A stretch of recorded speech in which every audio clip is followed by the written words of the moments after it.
चलिए तो लिख लिया आप लोग। तो आज एनसीईआरटी का क्वेश्चन नंबर 1.7 पेज नंबर 17 का आज हम लोग डिस्कस करने जा रहे हैं।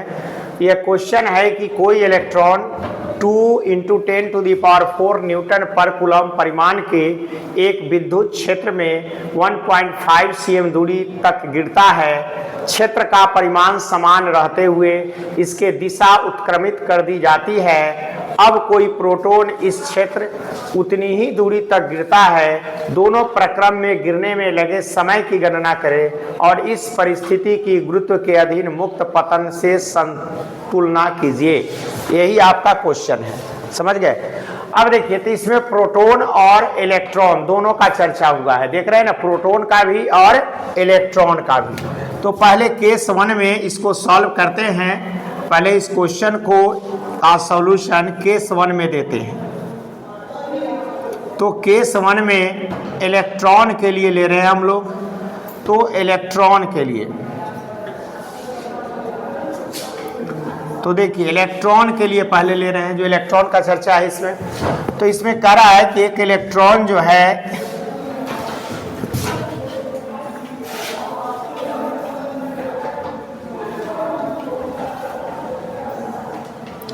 अब इसका सेपरेशन जो है यहाँ का, ये कह रहा है कि 1 पॉइंट कितना है 1.5 सेंटीमीटर दूरी तक गिर रहा है। कितने दूरी तक गिर रहा है? तो 1.5 सेंटीमीटर दूरी तक गिर रहा है, 1.5 cm दूरी तक गिर रहा है, ठीक है। और ये कौन गिर रहा है? तो इलेक्ट्रॉन, इलेक्ट्रॉन का चर्चा कर रहे हैं। तो इलेक्ट्रॉन गिर रहा है और इसमें दिया हुआ है कि इसका इलेक्ट्रिक फील्ड जो है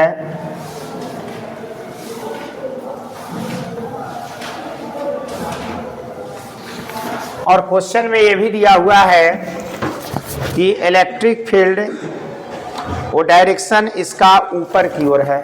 ये डायरेक्शन इलेक्ट्रिक फील्ड का ऊपर की ओर दिया हुआ है, ठीक है।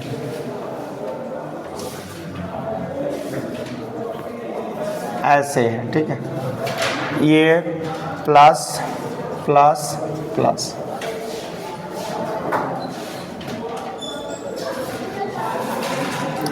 और एक इलेक्ट्रॉन गिर रहा है जिसका इलेक्ट्रिक फील्ड का जिसके इलेक्ट्रिक फील्ड का डायरेक्शन ऊपर की ओर है। इलेक्ट्रिक फील्ड का डायरेक्शन कह रहा है ऊपर की ओर है। इसमें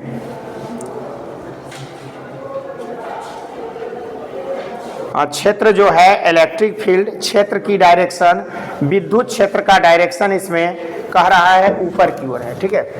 अब देखिए तो विद्युत क्षेत्र का डायरेक्शन जब ऊपर की ओर है और गिर कितना रहा है 1.5 cm, तो 1.5 cm को मीटर में बदलिएगा तो 1.5 × 10⁻² मीटर। और ई दे रहा है, ई का वैल्यू कितना दे रहा है जी? विद्युत क्षेत्र का वैल्यू कितना है? 2 × 2.0 × 10⁴ न्यूटन पर कूलम। अब देखिए तब इस पर बल का परिमाण, इट मीन्स हम लोग को सबसे पहले टाइम निकालना है। क्या निकालना है? कि समय, दोनों में समय निकालना है ना। दोनों में हम लोग को क्या निकालना है? समय निकालना है। इसके उत्क्रमित की जाती है तो कोई प्रोटॉन इतना क्षेत्र उतनी दूरी तक तय करता है। दोनों प्रक्रम में गिरने में समय की गणना करें, समय। तो समय की गणना के लिए हम लोग मोशन इक्वेशन पढ़े हैं। मोशन इक्वेशन पढ़े हैं ना, 3 मोशन इक्वेशन का चर्चा किए होंगे हम लोग। 3 मोशन इक्वेशन हम लोग पढ़े हैं। गति का समीकरण, तो गति के समीकरण में अगर इसको हम लोग मान लेते हैं कि इसको अगर h मान लेते हैं, h मान लेते हैं तो क्या होगा? तो h = ut + ½ AETE² है ना। AETE² ले लिए। यहाँ u जो है 0 है, चूंकि यहाँ से गिरना शुरू हुआ तो u 0 आ गया। तो ये ue जो है यहाँ 0 है। ue क्या हो गया? यहाँ पर 0 हो गया। तो h = आ गया 0 × TE +1/2 AE और TE²। समझ गए।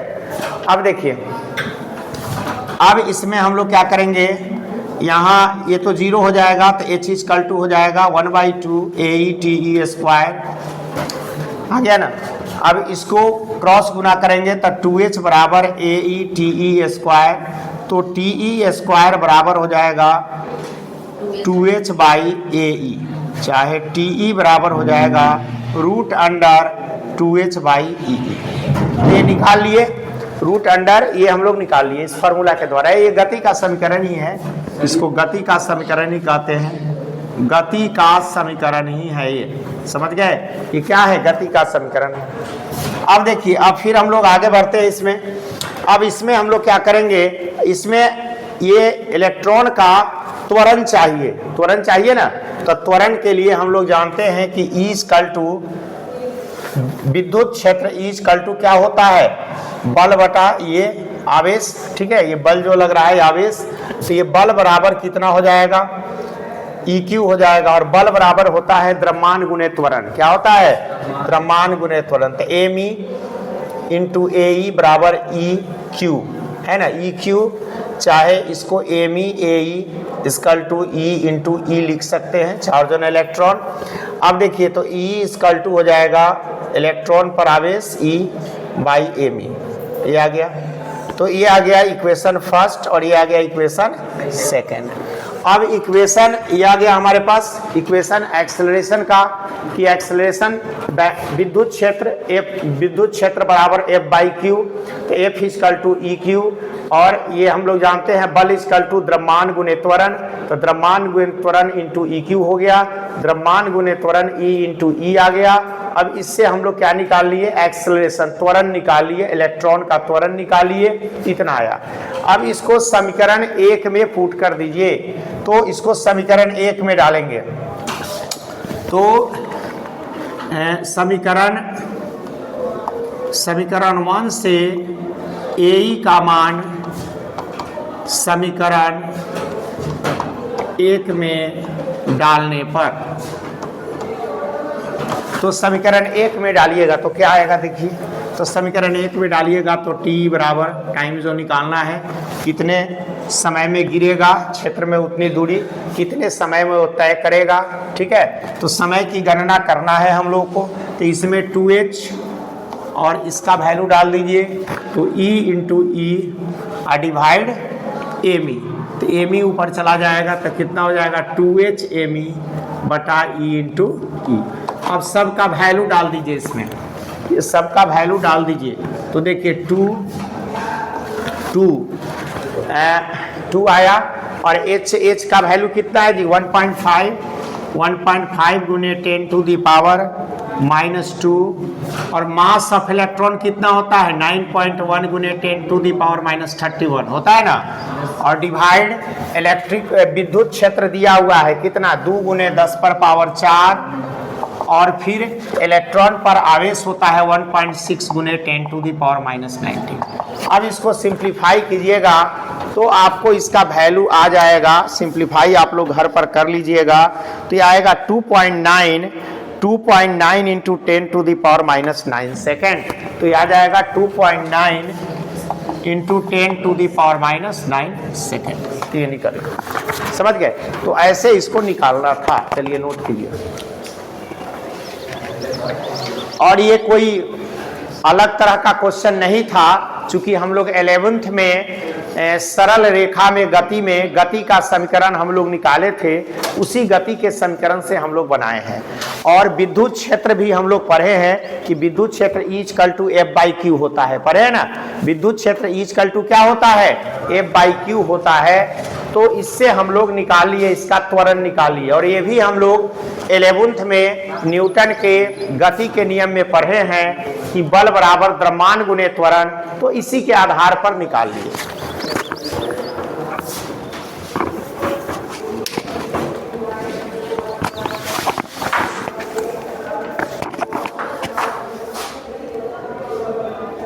चलिए, अब हम लोग देख रहे हैं केस 1 निकाल लिए, केस सेकेंड प्रोटॉन के लिए, केस सेकेंड प्रोटॉन के लिए। अब केस सेकेंड हम लोग देख रहे हैं प्रोटॉन के लिए। प्रोटॉन के लिए क्या है जी, तो प्रोटॉन के लिए देखिए, अब इसमें बुक में दिया हुआ है प्रोटॉन के लिए ये था इलेक्ट्रॉन और ये प्रोटॉन, समझ गए ना। ये प्रोटॉन के लिए सब चीज वही है, इसमें विद्युत क्षेत्र नीचे की ओर है, डायरेक्शन इसमें भी 1.5 cm गिर रहा है, तो 1.5 10⁻⁻² मीटर, इसमें भी 2 × 10⁴ न्यूटन पर कूलम विद्युत क्षेत्र है, इसमें +E गिर रहा है, ठीक है, मतलब प्रोटॉन गिर रहा है, समझ गए। इसमें क्या गिर रहा है, प्रोटॉन। तो ये प्रोटॉन के लिए था जो हमको दिया हुआ है, चित्र में गिवन है हम लोगों को। अब इसका भी निकालना है, यही चीज़ इसका भी निकालना है, टाइम कितने समय में वो गिरेगा।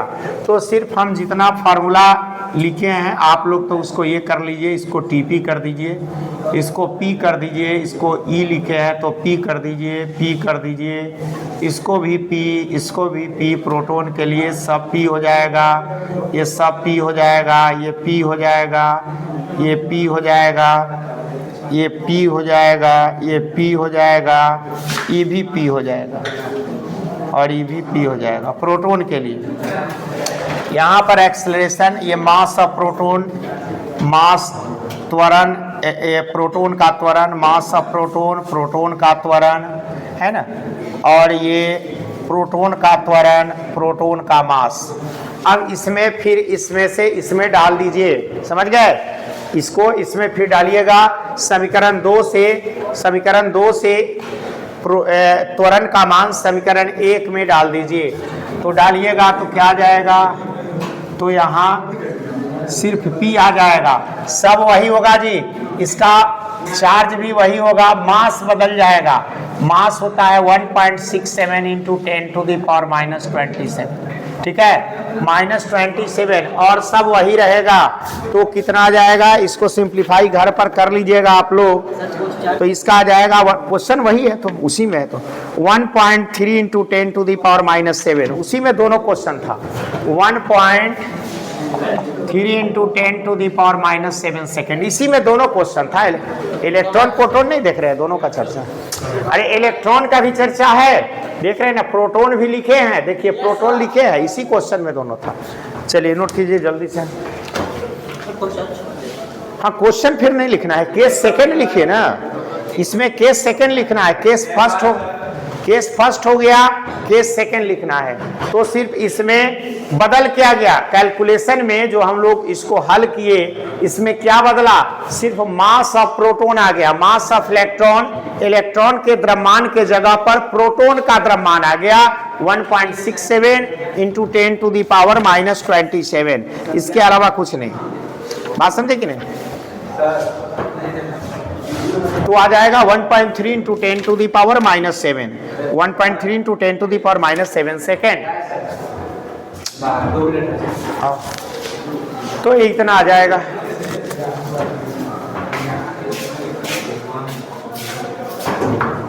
और इसको हल कर लीजिएगा घर पर, आप लोग घर पर जाकर इसको हल कीजिएगा, इतना आ रहा है कि नहीं, समझ आएगा ही, लेकिन हल कीजिएगा घर पर जाकर, समझ गए ना।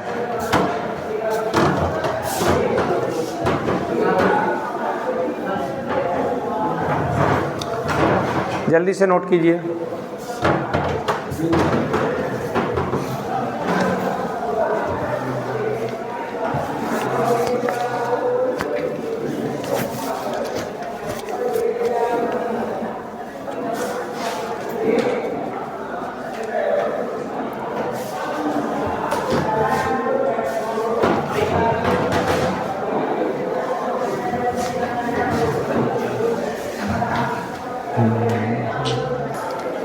ठीक है, तो इसका भी हम लोग निकाल लिए कि प्रोटॉन को 1.5 cm 1.5 सेंटीमीटर गिरने में कितना समय लगेगा, और इलेक्ट्रॉन को भी 1.5 सेंटीमीटर गिरने में कितना समय लगेगा, जहां एक समान विद्युत क्षेत्र 2 × 10⁴ न्यूटन पर कूलम है।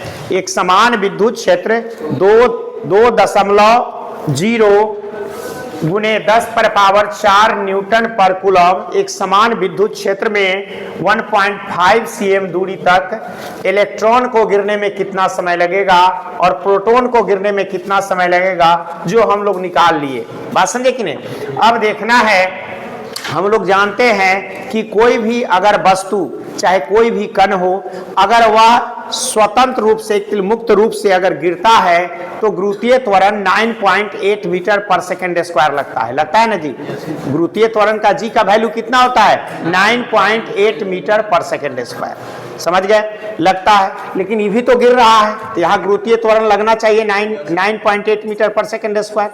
लेकिन यहाँ गुरुत्वीय त्वरण को हम लोग हटा दिए हैं, चूंकि गुरुत्वीय त्वरण क्यों नहीं लग रहा है, उसको हम लोग पतन लिखा हुआ है ना इसमें। इस परिस्थिति में गुरुत्व के अधीन मुक्त पतन से तुलना कीजिए। गुरुत्व के अधीन मुक्त पतन से तुलना करना है, तो हम एक किसी का त्वरण निकाल कर देखते हैं कि प्रोटॉन का कितना त्वरण है।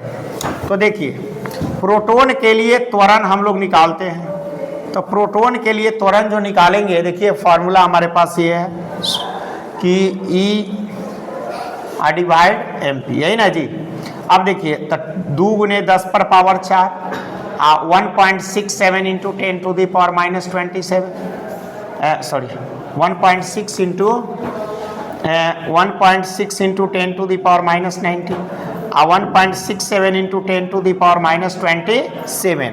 अब इसको सिंप्लीफाई कर रहे हैं तो हमारा त्वरण आ रहा है, प्रोटॉन का त्वरण 1.9 गुने 10 पर पावर 12, 1.9 गुने 10 पर पावर 12 है ना।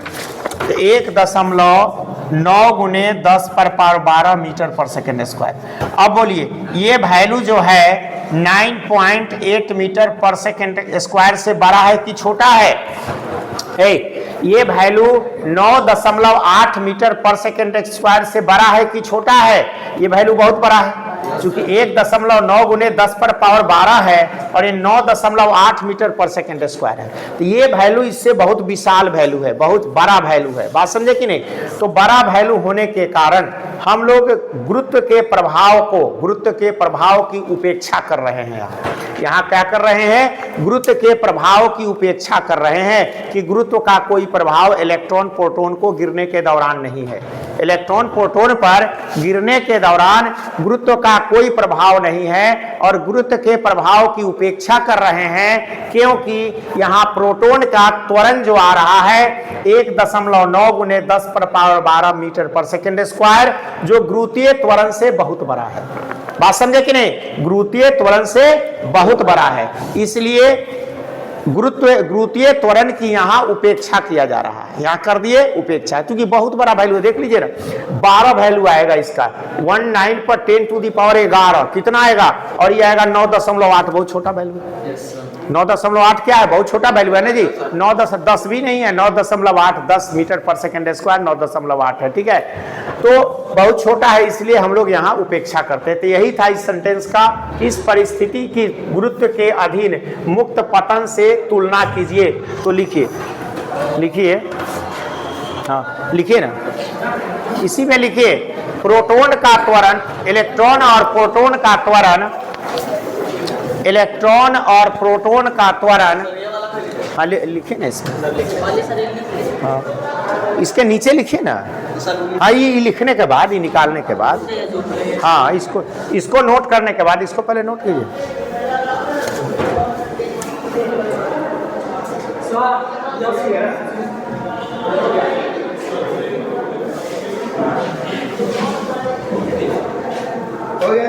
बस एक सेकंड।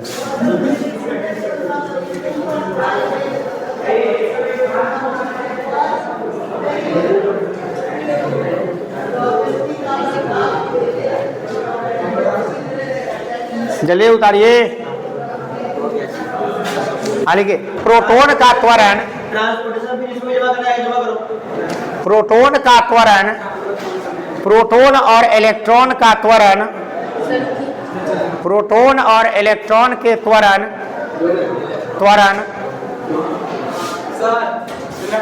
प्रोटॉन और इलेक्ट्रॉन के त्वरण का मान चाहे सीधे लिखे त्वरण का मान, गुरुत्वीय त्वरण 9.8 मीटर पर सेकेंड स्क्वायर।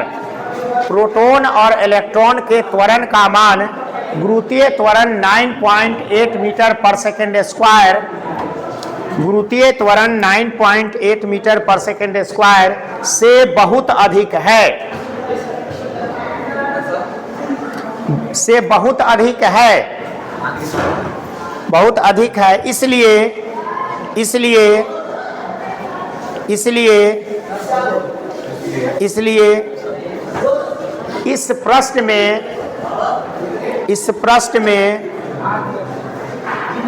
में इसकी उपेक्षा किया गया है, इसकी उपेक्षा किया गया है, इसकी उपेक्षा किया गया है, इसकी उपेक्षा किया गया है। समझ गए? ठीक है, तो देख लिए, क्या देखे हम लोग कि प्रोटॉन और इलेक्ट्रॉन के त्वरण का मान गुरुत्वीय त्वरण से बहुत बड़ा है, इसलिए इस प्रश्न में इसकी उपेक्षा किया गया। हो गया, समझ गए? जो निकाल कर भी बता दिए। तो आज के लिए इतना ही, आज के लिए इतना ही। नेक्स्ट फिर हम